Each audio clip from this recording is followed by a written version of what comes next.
Good morning, good morning, and thank you for joining me on another episode of the Roundtable Talk Show. I, of course, am your host, Sharifa Hardy, and I'm going to introduce you to some amazing women today. We have all women on today's show, which is pretty typical. We can't get the men to talk.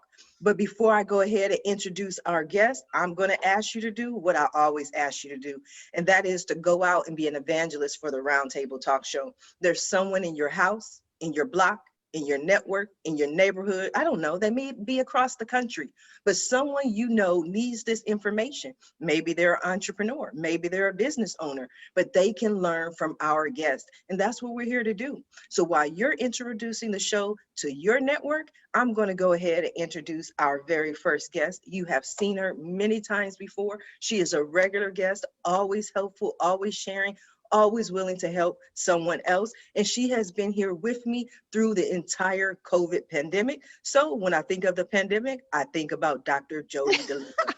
Dr. Jody is a licensed clinical psychologist with over 20 years of experience. She is cited internationally in major journals and media venues for her expertise and research in emotion, behavior, and relationships. In addition to her private practice, Dr. DeLuca is a member of the American Psychological Association Media Referral Service. She is a frontline licensed clinical psychologist during the COVID era. Dr. Jody, how are you this morning? I am great. And again, I want to thank you for having me on the show. It's such a privilege. It is indeed a privilege. So thank you, my friend. And yeah, we go way back, don't we? We associate each other with the pandemic. Yeah. Yes, because you were on my show in April. And from April there, we were like fast friends, and you just helped the other people. That's one of the things that stood out to me is you were always willing to help the other guests through what they were going through. But for some of the few people who've been hiding under a rock, who don't know who you are, tell us a little bit about yourself, Dr. Jody. Well, like you said, I'm a licensed clinical psychologist, a doctor of psychology. I have a private practice. I've spent most of my career in the emergency room trauma burn units. And what else can I tell you? I'm an avid hiker. Mountains are my thing. But I think I'm most passionate just about understanding the experience of everyday people and their extraordinary experiences and what it means to be human. Now, I'm going to ask you the same question. I think you're here just about every month. So every month I ask the same question. What do you see as the feel right now and what people are going through? Because I know we both saw the peaks and the valleys of what people were going through during this COVID pandemic. There was, at the beginning, people were like, oh my God, I don't know what to do. And they went into this mode of, okay, I feel like I'm a little bit certain. And then everything closed back down. And it's like periods of emotional anxiety. What are you seeing and what do you feel right now in February of 2021?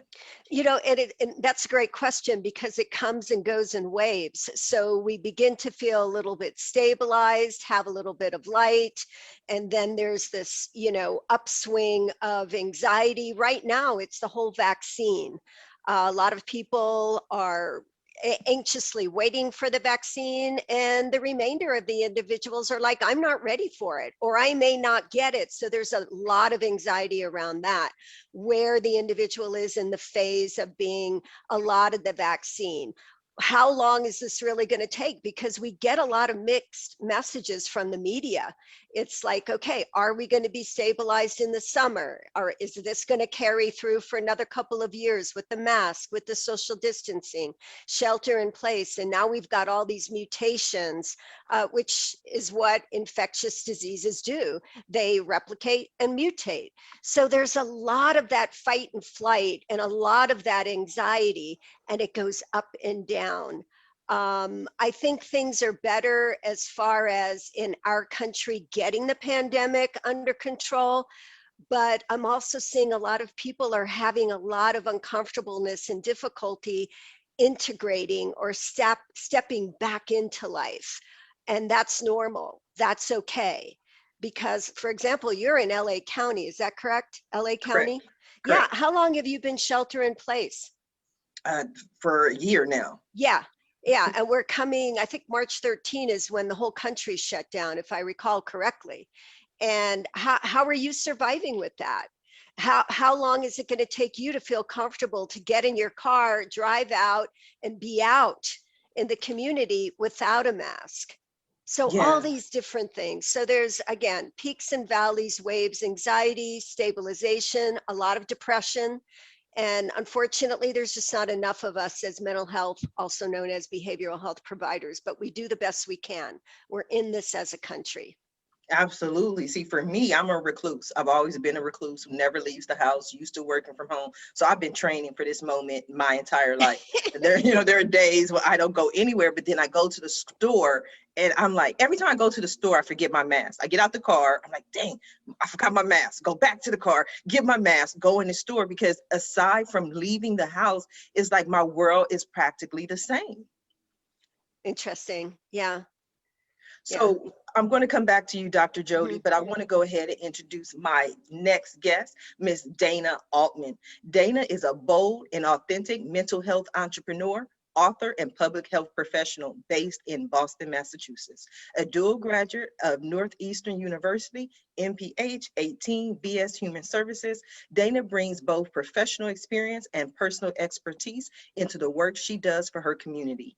Dayna has held several roles in the human services field, working with youth in mental health settings and women who have experienced domestic or sexual violence. Good morning, Dayna. How are you? Hi, I'm great. Thank you so much for having me. I'm so excited to be here. I'm So excited as to you have you. Oh, thank you. As you said, my name is Dayna. I am in Boston currently, in my late 20s, mental health entrepreneur, author, and advocate, as you said. So I run an organization called Bake It Till You Make It, LLC. Essentially, I am really passionate about combining baking and food with mental health conversation and authenticity and vulnerable dialogue. So essentially what I've been able to do is create different cookbooks, and I also got the opportunity to write my own story and publish that over the summer, just talking about using food as a way to talk about things that are really uncomfortable for a lot of people. And I'm really grateful to be able to share my story. Like Dr. Luca, I'm very passionate about the personal narrative and what other people's stories can bring out for others. And living with OCD and depression myself, I understand firsthand how isolating it can be to have a mental illness. So being an advocate and an author is really important to me, and helping others kind of find their voice and sturdiness in their story.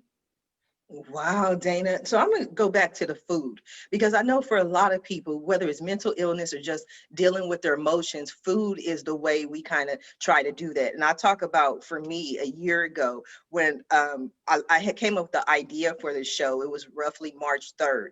March 3rd, the world was still wonderful. We were still open. Everything was good. And so I Right. told myself, Sharifa, you're going to do the roundtable talk show. You have a new show coming up. You have to be ready physically, mentally, spiritually, and everything. So I started on this, like, eating healthy. I started doing keto. I started drinking plenty of water, exercise, and then the pandemic hit. And I was at McDonald's every day ordering mocha lattes. You know what I mean? I was like, I needed something. And food for me has always been that thing that, at least if nothing else, made me feel better. Yeah, definitely. So I look at food as more of a tool to share stories. I mean, if we think about, like, from the beginning of time, breaking bread, sharing stories, talking about connecting with one another, definitely food provides comfort in a lot of ways for different people. Everyone kind of has a different relationship with food, but for everyone, we have to use it. We have to eat and fuel our bodies.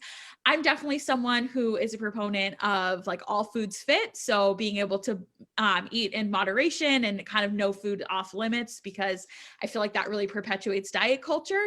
But I totally hear what you're saying. I know that the pandemic has been challenging for a lot of people in terms of turning to food for comfort, which in some, in some respects, there's nothing wrong with that. That's how how a lot of people kind of deal with their emotions.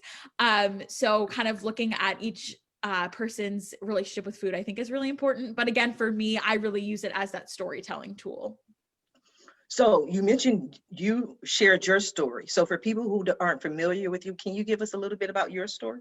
Yeah, absolutely. So I am in my late 20s now. And I think I've always struggled with anxiety and depression from a really early age. But it wasn't until I went to college where things kind of fell apart. I think when I was in high school and even middle school, I was able to really, with the help of my family and kind of my general support system, manage what I didn't even know at the time was mental illness, or what was anxiety. But then when I went to college and was kind of pulled away into a new environment, things got really difficult for me. I ended up taking a semester off just to deal with my depression, some suicidal ideation, and really my major turning point was that semester off and getting into a program where I met my therapist, who I've now been with for almost 9 years. And just our work together has been so healing. And not only therapy, but also advocacy, creating this organization or organizations like it. Throughout my mental health journey, I've created like different nonprofits, really been an advocate for storytelling and open and honest dialogue. So I still struggle every day. I'm grateful that I haven't needed to be in like a higher level of care in a really long time, but it is a daily struggle for me to maintain my emotional wellness, especially in the pandemic. But I think I do that through connection and also advocacy. I think whatever you do it well. I mean, just look at your smile. You are glowing, you are happy, you are surviving. And I didn't want to interrupt, but when you were like, and I'm in my late 20s, all I was thinking, was like, oh, you're a baby. Like you have so many years to come, to go, just like I do. We all do. But the fact that you're still smiling and you're still here, all of us have ups and downs. Yeah. And like we have our past guest, Leslie Hooper's always on the show, do peer counseling, that what she does, Peer Hopes, her company. She always says ups and downs and merry-go-rounds. And that's what life is. When you flatline, that's when it's a problem. But Dayna, I'm going to come back to you. I want to go ahead and introduce our next guest, Miss Sabriya Morris. Sabriya is the owner and creator of Bank Powder. Bank Powder was created as a spiritual tool that utilizes an infusion of earth energy and the energy of banking institutions, investment banks, and the Tao. Bank Powder is used to draw prosperity and abundance into your home and business lives. Good morning, Sabriya. How are you? Good morning, everyone. I am doing well, and I am thankful for the opportunity to be on your show. Thank you. You are welcome. I thank you for this. Look, Sabriya, let me tell you, I tell people all the time, I do this show for selfish reasons. I love to learn, and I never heard of such a thing. Investment banks with earth energy. Tell me more. I have to hear more about this. Well, let me start off with how and why that's even in the realm. So back in 2018, I guess it was when I started my spiritual journey, or rather, you can say journey to self, and you may, come on, babe. My charger, can you plug it in? My charger's about to die. So here's, my thing. Something always happens, right? I thought I gave it enough time. But in 2018, I started on my my spiritual journey, or really, I didn't even know it was a spiritual journey. It was a journey to self, right? I knew it was some gap, something. I had this great life and everything was going well. So why did I still feel like something was missing? So I went to this journey of discovery, looking deeper within. And couple years later, in meditation, I just heard bank dirt from my ancestors. So I just spent a little time with that, and I got some soil out of the ground. And I came home, spent some time with that. And as I start thinking, what can I do with this? How can I utilize this? I realized that what I was doing was tapping into the energy of the earth. So the energy of abundance, the energy of regrowth, renewal, restoration. And I wanted to be able to channel that energy in this product and bring it to my life first and everyone else's life. And so as I got that soil, then what also started coming to me was to get ground herbs. Ground herbs have properties, different properties. We may not know that. We just use them for food, not really realizing it's medicinal, and they have all other kind of properties. So I got ground herbs that have properties of abundance, prosperity, love, protection, peace, joy. And I mix that with the soil as well as ground crystals. Crystals, again, that's an earth energy as well. So tapping into the abundance of that. And then next thing you know, we have bank powder, you know what I'm saying? So it's just this is the dirt, the soil on the bottom. It's been brought up to a powder. What I do is I have a purification process. So I take the soil that I get out of the ground, I put it over fire, and I remove all non-beneficial energies from it.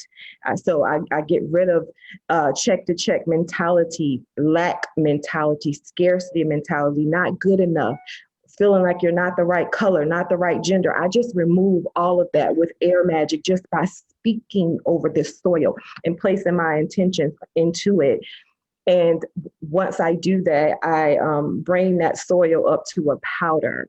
And so that's the powder. These are the herbs, the ground herbs, the layer of crystal. And I started off with two bank powders. And now I have 7 and an edible version of it too, which has 3 of its own. And then I have bank powder remnants. This is the remnants after it's sifted. I have pens that have bank powder in it, and they're just black ballpoint pens that write smoothly and help with your manifestations and add intensity and amplify your manifestations. I have pendulums that I have filled with bank powder, and they help with your divination. So it's turned into its own brand. I'm very proud of it. It was given to me from my ancestors, and it really does tap into that earth energy and bringing that into all of our lives and for us to create generational wealth. Sabria, wow. Wow. That's all I can say is wow, because, from your bio, I was confused. I was like, what is this? I didn't even understand what this is, but when you explain it, it makes so much sense.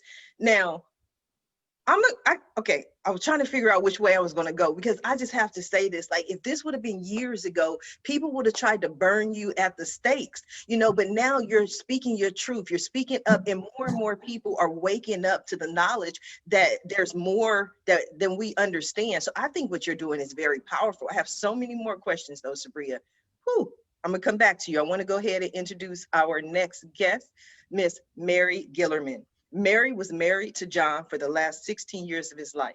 She is the Director of Communications and a Senior Pelin Practitioner at the Pelin Institute International, which offers training, coaching, and counseling in contribution training and Gestalt online and in person. She is a licensed marriage and family therapist in California and a writer and solo show artist. Good morning, Mary. How are you? Well, thank you. I'm fascinated by everything I've heard.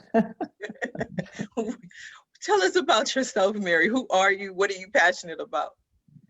Well, I share a lot with Dayna. I'm really passionate about mental health recovery.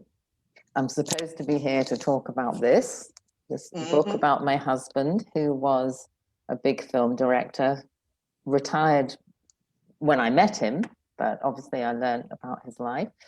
But he and I both struggle with very extreme mood swings, what gets labeled bipolar disorder. And I don't like the label because I was lucky enough to meet my therapist when I was 26, and that's 43 years ago. So I've been with the same therapist, the founder and director of the Pelin Institute, Peter Fleming. And in those days, in the late 60s and 70s, there were books like The Myth of Mental Illness by Thomas Sachs.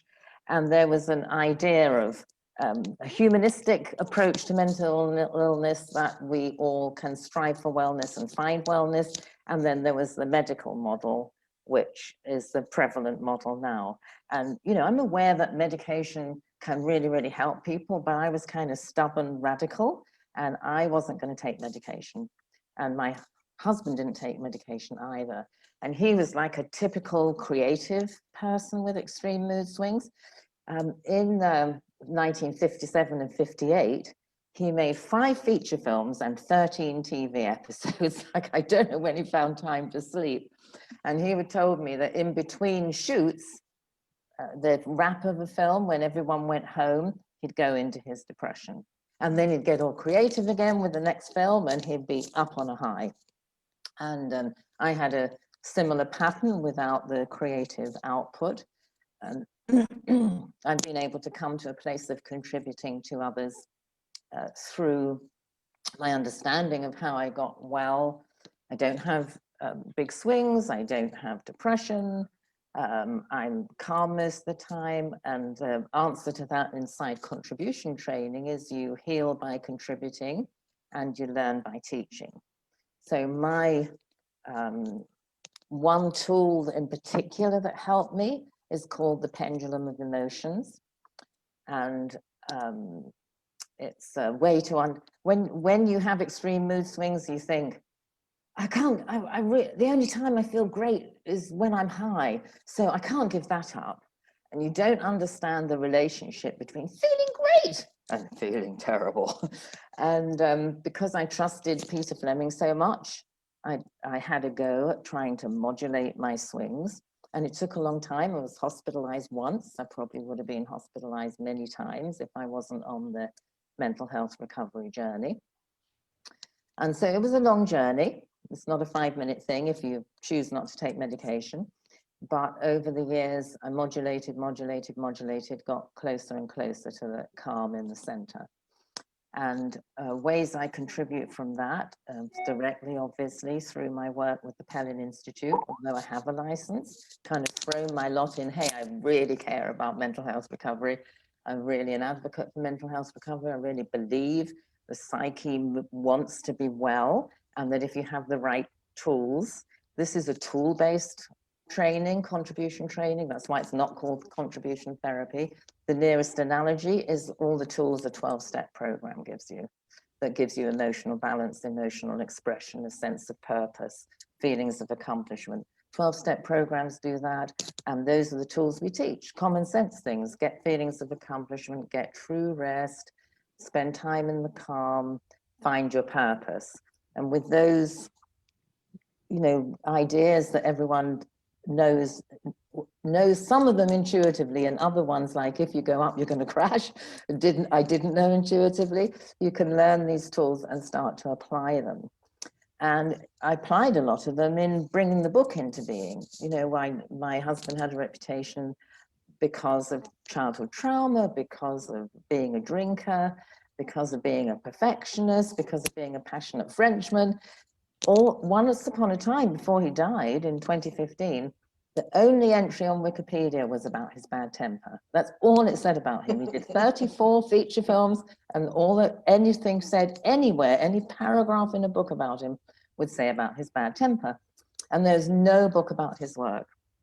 And even in the 2016 Oscar ceremony, they left him out of the immemorial thing when he did Towering Inferno, Death on the Nile, King Kong with Jessica Lange, whom he discovered, and he did, you know, 31 other films, British black and white films that are amazing, and he's just been ignored.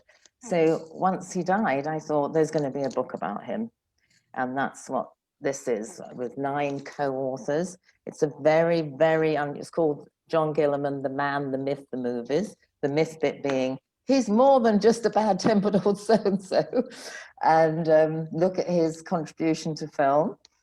And I would check it out. I definitely want to check that out. But what's interesting to me, I'm watching this whole panel, and I love doing this show. This is my passion. This is my heart. Like Dr. Jody knows, like I just love doing it because I don't select the dates when the guests are to appear. The guests select the dates, and somehow, some way, it all just kind of lines up. I was listening to Mary, and Mary said I was supposed to talk about the book, but then you get here, and all of a sudden you start having all these other guests, and you're like, oh, let me talk about about this. Let me talk about that. And it just comes to you. And what's interesting is 3 out of 4 people, their focus is on mental health. But even the 4th person with Sabria, years ago, if you would have came to someone and said, basically, this information was channeled, because that's what it was. If it came to you, was channeled to you, people would have literally said, no, Sabria, no, you have mental illness, stop listening to the voices. But in 2021, people are opening up to the idea and the knowledge that is more than just us here. Now, Sabria, when you started on this journey, was there anyone who said you cannot make a business out of this? Well, when I started on this journey, I realized I needed to, I went in a silo. I needed to disconnect from everyone and silence all the voices, because too many voices had influence over me and the decisions that I made. So that was one of the immediate things that I did, is I just cut everything off as peaceably as I could, but I put myself first and I did what I needed to do. And because when I had ideas about different things, people, for one, it was given to me, right? So it was given to me. No one else understood. No one else could relate or resonate with a lot of different things that were coming up in me. So I didn't share this idea with anybody before I went live. Before I did it, I shared it with one person, and that was my mentor. But I didn't share it with anybody else because it would never have taken off, never. So once I did do it, I still got like, on, you know what I mean? And I probably still get that. Like, my mom has never asked me, what am I doing? But as she's seen the success, she's seen it grow, she's seen it, the adoption of it. Now she's like, well, I'm proud of you, but she still doesn't know what I'm doing. So it's something. I found a supportive community in a Facebook group, in a Facebook community. People who I never knew, who do not know me. I've met some of them personally now. That is like a familial group to me. And I don't know them, you know, but people in my life, personal, my family, they support me because of love for me, but most of them are not into this lifestyle and still are trying to figure out, what is she doing? But they know me enough to know that, well, if she's doing it, it's something in it. You know what I mean? They know the quality of my character enough to know that it's, you know, but a lot of people would have probably wanted to Baker Act me. Mm-hmm. For the things that I believe now, the way that I see life, the way that I see, you know, not only the seen part of life, but the unseen part of life, you know. Are you in Florida? I'm from Florida, but I'm in Atlanta. Okay, because you use the term Baker Act, and that's every state has their. No. And I'm like, oh, she's from Florida. Okay, you're good. And tell us what the Baker Act is. And that's just when your family or your friends, they really, really love you and they're concerned about you and your behavior and your actions, and so they have enough proof to have you, I don't want to say locked up, but admitted. Impatient to be seen. And I think you have to stay for a total of 3 days. Especially 72 hours. Mm-hmm. Yeah. So Sabria, are you married? I mean, or do you have a significant other? Were they on board with this whole venture? I do have a significant other, and he felt the brunt of me isolating myself. But our marriage was strong enough that we ended up separating for a minute. A lot of people, I mean, our close family knows that, but I was just so different, trying to figure myself out. I just didn't know. I didn't even know how to explain it. You know what I mean? I just did not. It was another dear person to me that I lost, like my best friend. And, you know, I said lost, but who knows what will happen with that relationship as we get there. But my husband and I ended up separating for 6 months. He moved to another house. We have a 12-year-old son. So this was impactful. This was something that I just, and because we were dating for 2 months, got engaged, got married within 4 months, been married for 9 years this year. So we've had like a love story relationship. And so when this came up, what is going on? We didn't even understand. I cried like a baby every time he left. You know what I mean? It's like, you have to leave. What are you making? But I'm like, but I don't know. You know, our vibration. It was crazy. But he loved me enough to give me time to figure myself out. And then once I realized that, well, the things that I thought were holding me back and the problem in him, it was just the reflection of me that I was seeing in him. And when I got to that level of maturity, I was able to open myself back up to him and then realize that the work still is in me and on me to do. So I'm not projecting and blaming him for everything, you know, so. But you know, wow, what an incredible panel today, Sharifa. but you know, the thing is, being human means actually learning to identify, but living and navigating life with our emotions and our thoughts, which are so hard to quantify. So it goes back to kind of what Mary and Dayna were saying about understanding what we're feeling, making that connection and quantifying what we're feeling.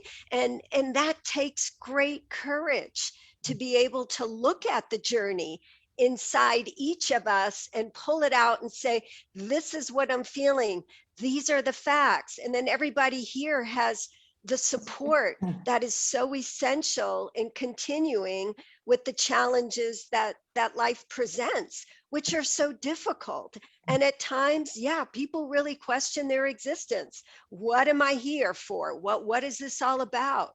So another panel of heroes, as far as I'm concerned, Sharifa, just incredible. And I have to say, in my experience as a clinician, working with individuals who experience bipolar disorder, which years ago, Mary, you and I know, was named manic depression. But of all the disorders, I really think bipolar disorder is the most challenging for individuals and their families. And I get so upset when I hear stories like, Mary, you're saying, all that was published on my husband, this great creative individual's life and accomplishments, was the emotional issues and everything negative. Unfortunately, that is so common, but good for you that you're changing that stereotype, just like Dayna. And just like you, my friend, with the bank powder. I think one of the things that's really interesting about creative people is how many of them, whether or not they get labeled bipolar, experience, you know, the rush of creativity and the rush of productivity. And then they kind of are drained and collapse. And my teacher, Peter Fleming, told me that although Van Gogh had like really extreme highs, from his letters to his brother, it's clear that he actually painted when he was calm. Oh, wow. And I find that really fascinating. And I think, anyway, it's just like, there's so many creative people in Hollywood who are doing amazing work, and elsewhere, of course, and then in private, they suffer a lot. And that's, you know, so that's one of the things I'm interested in, because there's, you know, I lived with it through living with my husband, and because of my knowledge and what I'd done with my own life, he ended up with a few years, not that many, because when he started trying to write a script, he'd go in the same manic state, but he ended up kind of calm and fulfilled. So that I was very happy to see him do that.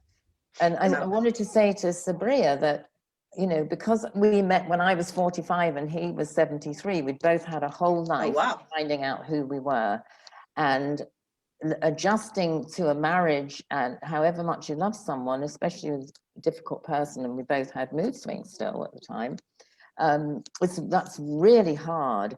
And then so I really commend you for your courage in going inward and following the inner call and producing this. I want to buy some. It sounds really interesting. I do too. I'm like, send me some. And then coming back together again, because communication is so important in a marriage, and if you didn't intuitively know that, or in all relationships, but particularly in marriage, where you have to balance who am I really as a person, and then who are we as a couple. So it's a wonderful story. And allowing each other to change and to grow, and resetting expectations of each other. Like, we can't box ourselves in because this is the person we met and fell in love with. Allow me to grow and grow with me. You know what I mean? And that's what we've been able to do, and people who are successful are able to do. And a few other things I just wanted to say. We were talking about bipolar people. I feel like the mental hospitals, the street corners are full of people who are tapped in to this other world, but no one understands, and they make them feel crazy because they hear voices, they see visions, and there's no help for them. And so they're homeless, they're now drug addicts and alcoholics, and are out here trying to figure it out on their own because they've been stereotyped as crazy. And so I have a heart for that. And so when I hear you speak of mood disorders and just all of it, it's so tied, it's so interconnected in my eyes. Absolutely. I always say that. I mean, and now I'm running for Senate in 2024.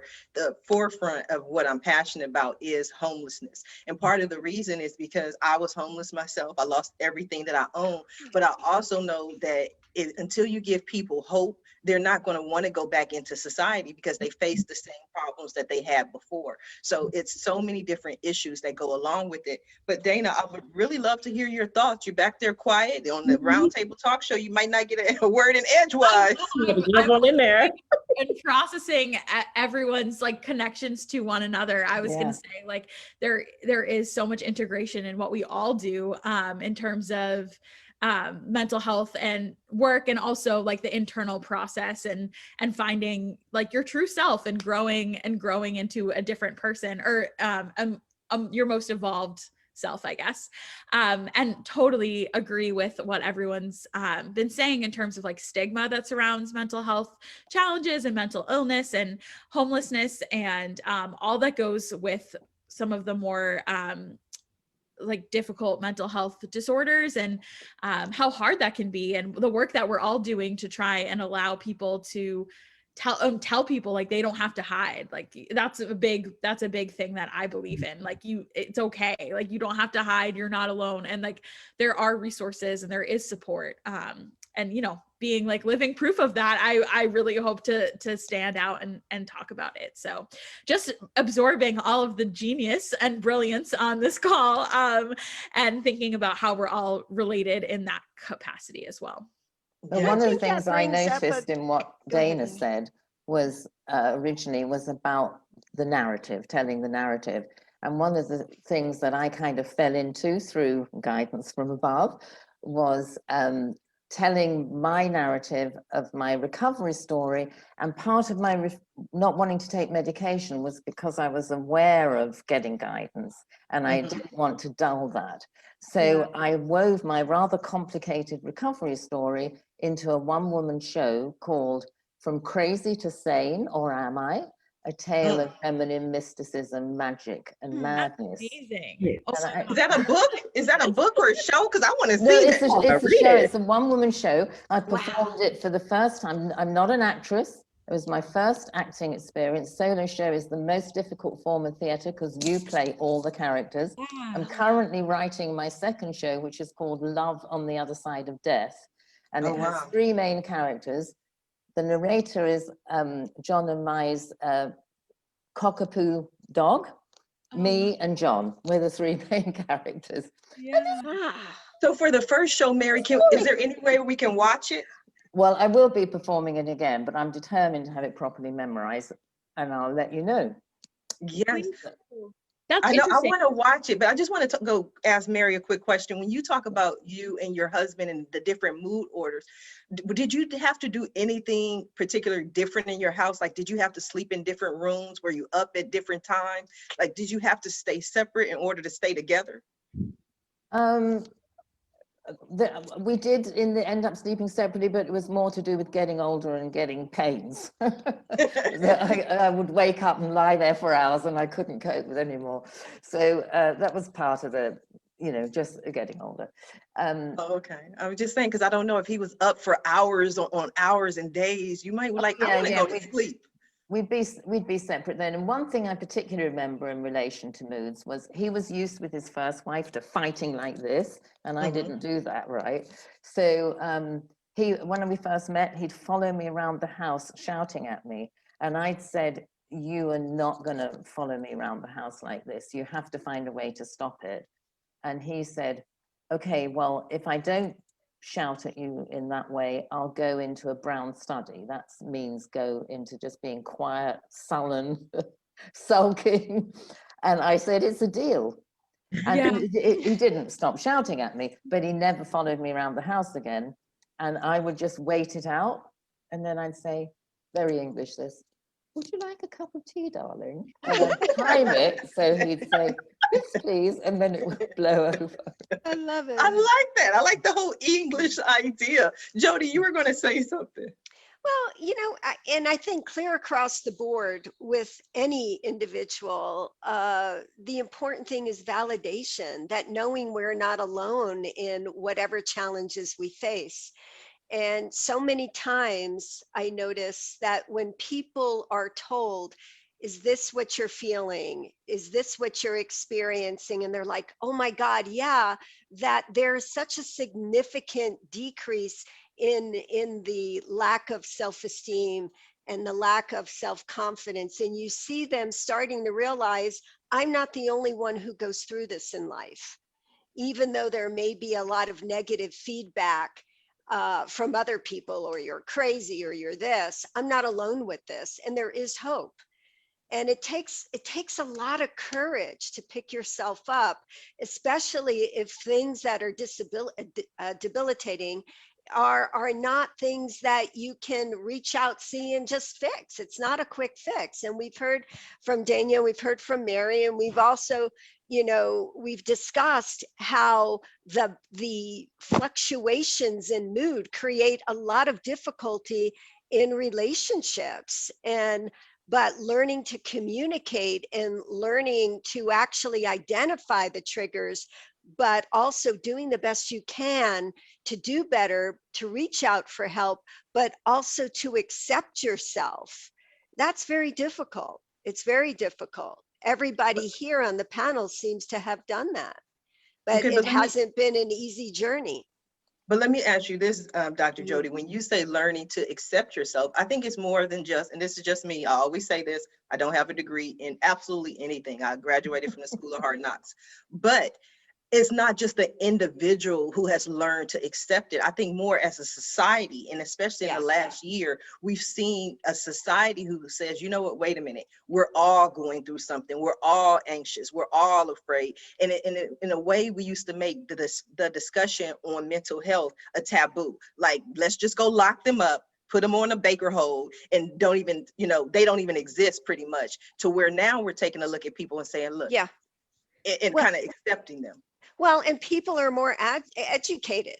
People are more educated. And what was Sabria was saying too, she was looking inside of herself. She understood why in your situation, Sabrina, you had to have an involuntary admission, which the Baker Act is. In Colorado, we call it M1. I'm not sure in other states what that's called, but people are more aware of mental health.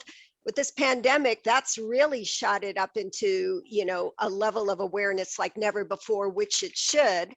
And they're advocates for themselves. But you always put yourself down. You always say you don't have any degree. You have the experience you have that your life has given you far surpasses the degree situation. There's so much that education. It's not me putting me down. It's just my disclaimer. So when people try to sue me for my advice, I give them, I'm like, look, I don't have a degree. This is just some stuff. Well, I'm glad that you're aware of that, because you have so much to offer. And this is my therapy. I call it as I see it. Yeah. I want to go over to Dayna real quick. Have you seen a change in acceptance? in your 20 something years? Yes, absolutely. I think that's one of the gifts of the pandemic. I mean, there's hardly any, but that is one thing that I think, like Dr. Jody was saying, just like the awareness, that everyone's experiencing a collective trauma right now. Like we're all together in our current situation, and really having more understanding of what it's like to live with mental health challenge or mental illness. I also think that in a way, social media has really helped with that, or at least like that's one main platform that I've been able to really tell my story on. And there's definitely like pros and cons to all social media. Like I know that. And for other entrepreneurs, I'm sure that's like a tool that you use. But I do think that people are a little bit more open there. And hopefully that can be translated into everyday conversation. And I just want to say, Mary, I really hope I can see your one woman show. One of my dreams is to create some type of like mini series out of my cookbook, because it has different people's stories while they're sharing recipe. So I think there's a serendipitous connection today with each of you, but that's just really inspired me to maybe pursue that a little bit more. I think one of the things that's really important about surviving the pandemic that doesn't apply to everybody, because we don't all have access to go online and go in Zoom meetings, but for those who do, finding ways to develop purpose in spite of what's happening. And the solo show community just hopped online. One woman show, one person show, hopped online. We have classes online. And actually, you can actually see an excerpt from my new show, because on the 27th, 3 p.m. Pacific time, there's a solo show salon out of towners. That means people like me who are not in LA, can't go to the Whitefire Theatre where the other people are performing. You get 12 minutes. This will be pre-recorded, and I'm doing the first 12 minutes of that show with my dog narrating and John and me having the conversation with the dog. I love it. That's interesting. I would love to tune in. I would love to make sure you know the details. But the other thing I wanted to say that has been really important in my own recovery and in the clients that I've worked with is I'm trained in something called transparency, which clearly Dayna uses intuitively. And that means sharing your own story with people and sharing your own vulnerabilities as appropriate for that person's support and development. So for example, if I'm working with someone with really deep depressions, like my deep depressions, I let them know that I know what it feels like to not be able to get out of bed until 3 o'clock in the afternoon. And that getting out of bed that day is a big accomplishment when you're that depressed. Yeah. So you build these little blocks it really reduces shame. That's what's so wonderful about this kind of show that we've got on this topic. It so reduces shame. And hearing people say, I had this suffering and I've transcended it, comes back to hope, like Dr. Jody was saying. Well, and what you've done, and what Dayna is doing, is validating their experience. Mm-hmm. And I think what we need essentially at the very core of being human is we need acceptance, regardless of anything.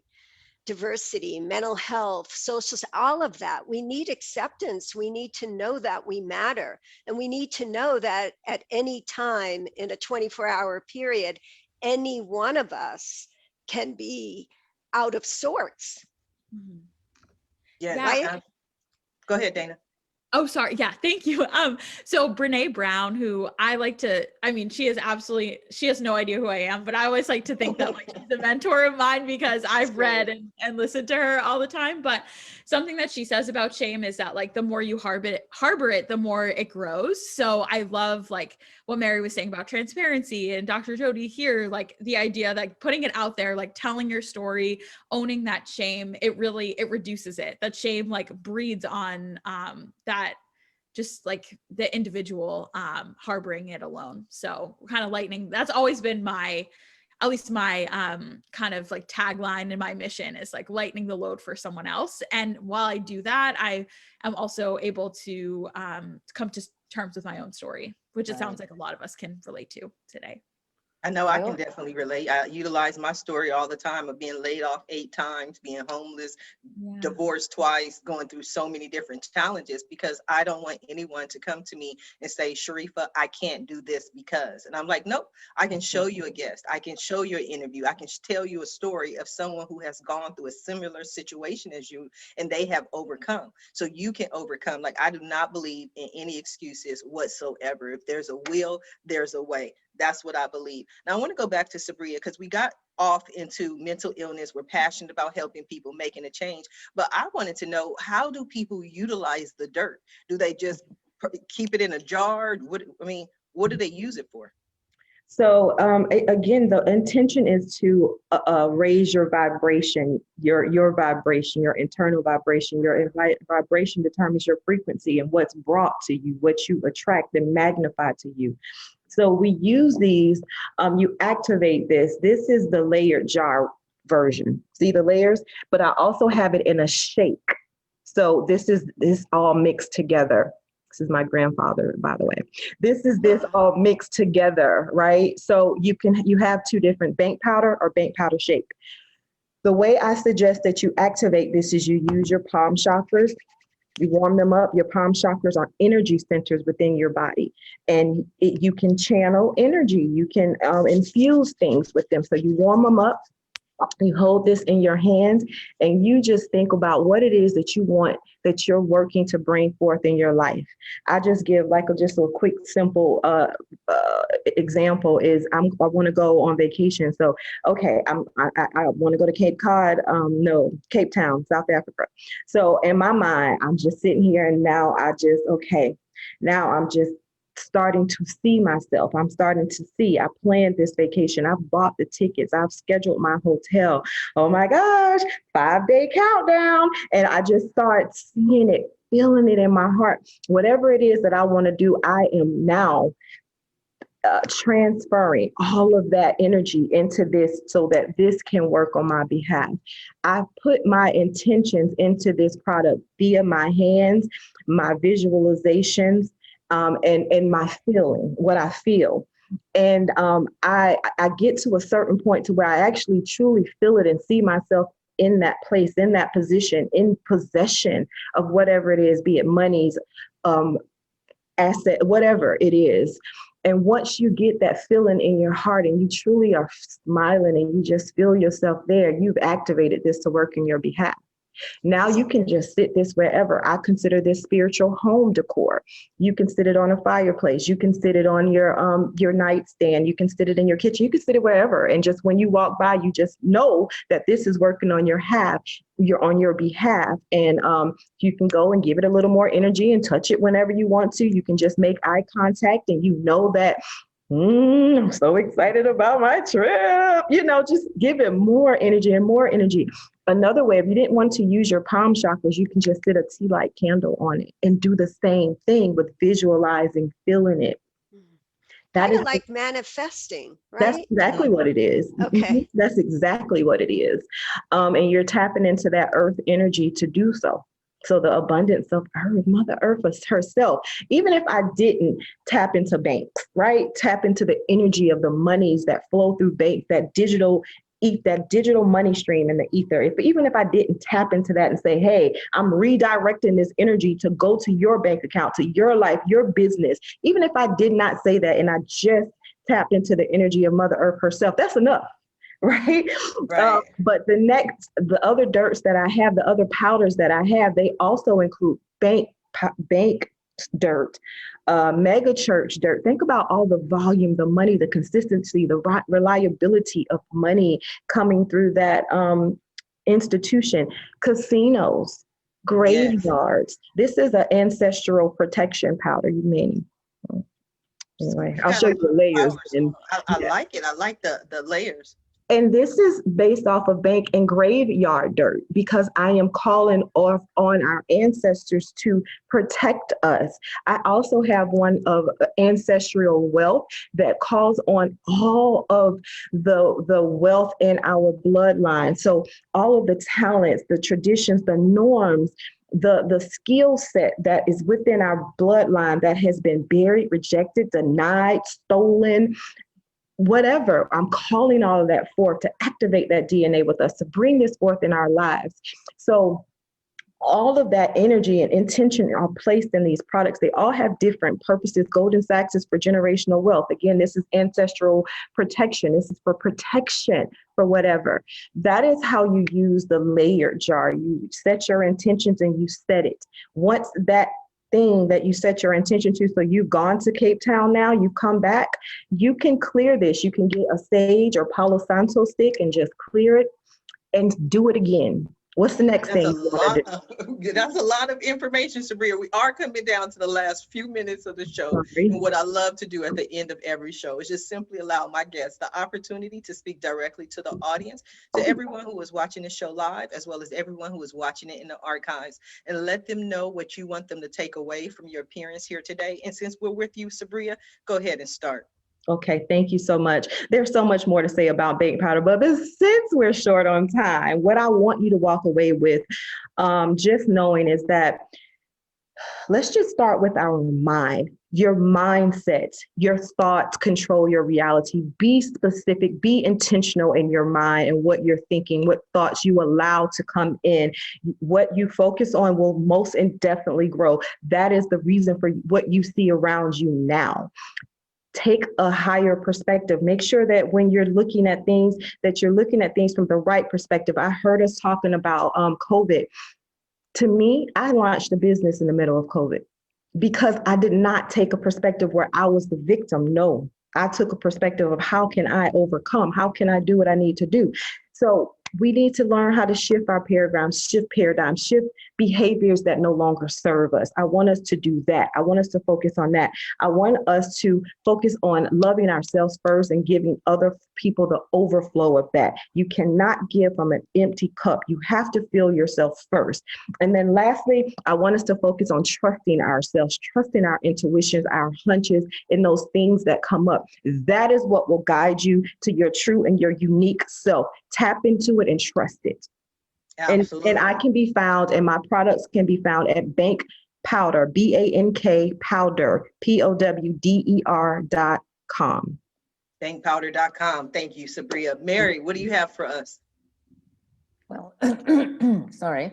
So just on the finding things, you can find this book about John's films on Amazon.com, pretty internationally. And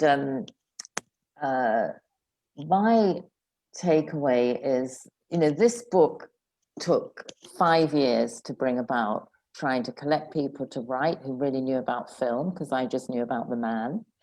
And we wove a really delightful story of kind of conventional film criticism with my take on him. So it's a love story as well as a film criticism book. But the point I'm leading up to is, well, I was someone who spent years, I probably spent 15 years of my life, in my 69 years, in really deep depression, if you put it all together. And I was someone who couldn't get out of bed. And then I turned into someone who could have an idea and make it happen, even if it took 5 years, who could go to a writing class and then say, oh, I'm going to do a one-woman show. I haven't acted before. I'm going to take on the most difficult kind of theater there is. I won't say it was easy, but the point is that it goes back to what Sabria said, that opening to intuition and opening to hope and ideals and getting the right kind of help, getting help from family or friends, literature or therapists or 12-step groups, because getting help wherever you can, building that hope, fostering the growth, and connecting with people like the wonderful women here who want you to be your best self. But I think understanding that there is hope if you seek connection and support and build, don't worry about going slowly. If you're being broken, like I was broken or Dayna was broken, you need a lot of support and you need faith, but you can get there and you can understand that a complete recovery is possible. Thank you, Mary. Dayna, what do you have for us? Well, thank you, everyone. First of all, I just loved our conversation this morning and feel like so much energy and excitement. I guess my main takeaway is just that if you are struggling, you deserve help. You know, there's no like guidelines in terms of like struggling the most that allows you to be like deserving of help. I think that was something that I thought for a long time, and just struggling in any capacity or wanting to reach out for support is, there's nothing wrong with that. It's brave, it's bold, and I hope that you can do that. There are resources and there is support out there. And then lastly, about in terms of like my organization and the cookbooks and my own story book, you can find more information on bakeittillyoumakeit.co. And I would love to hear from you. And as I said, story sharing narratives is really what fills my cup. So I love being able to hear other people's stories, and there's ways to contact me there. I love it. Bake it till you make it. Ooh, Yeah. bake it till you make it.co. Jody, Dr. Jody, another great show. What do you think? What do you have for us? You know, it's remarkable and it's a privilege to be here. And that's what it's all about. Each individual's backstory, the journey in life, the challenges, the joys, the sorrows, all of that which make us each unique. Acceptance, hope. Hope is so important.